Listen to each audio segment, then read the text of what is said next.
وتجول المختار بين صفوفهم، فإذا بشخص بينهم متقدما قد غير الصف القويم خروجه.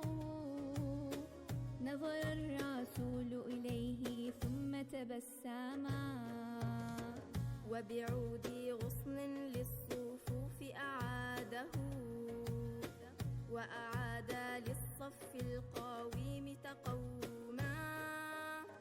قال الفتى في رقات وتمسكون يشكو إلى المختار منه تألما. آلمتني بالعود يا خير الورى، فاستغرب الجمع الغفير همهما. ما ظنكم ماذا يكون جوابه؟ هذا رسول حاز خلقا عظيما. فتأملوا في قائد ومجند قد أزهر الإسلام حبلا فيهما. هذا محمد كاشفا عن بطنه، تفديه روحي مرسلا ومعلما.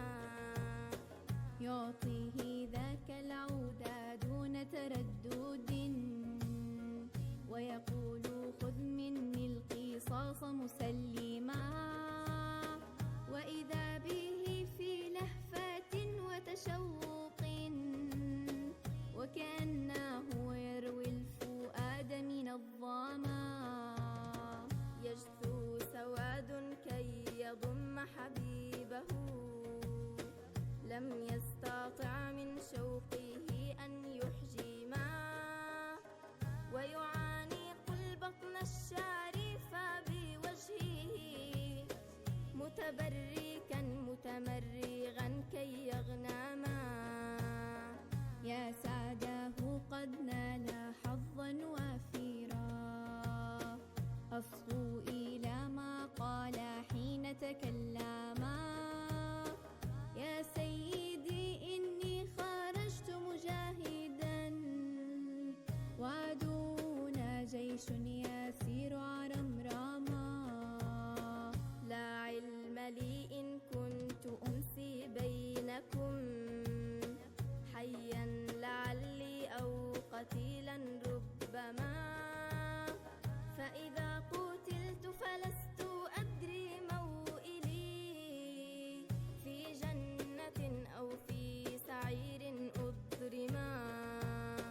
لكن جلدي مس جلدك علني، أمضي وجلدي عن جهنم حرما. صلى عليك الله يا خير الورى، قد سرى حبك في شراييني دما. صلى عليك الله يا خير الورى، قد سرى حبك في شراييني دما.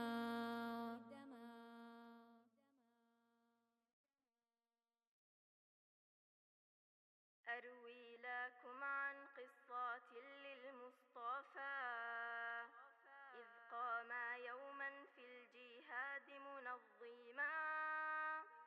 رص الصفوف كما الصلاة تصفهم، فكأنهم بنيان سد أحكما. أروي لكم عن قصة للمصطفى، إذ قام يوما في الجهاد منظما. رص الصفوف كما الصلاة تصفهم، فكأنهم بنيان سد أحكما.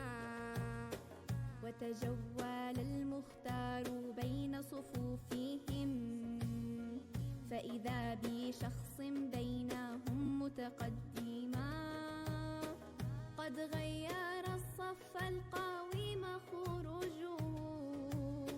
نظر الرسول إليه ثم تبسما، وبعود غصن للصفوف أعاده، وأعاد للصف القويم تقوما.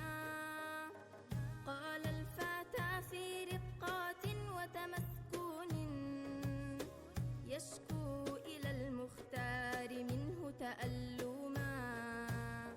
آلمتني بالعود يا خير الورى، فاستغفر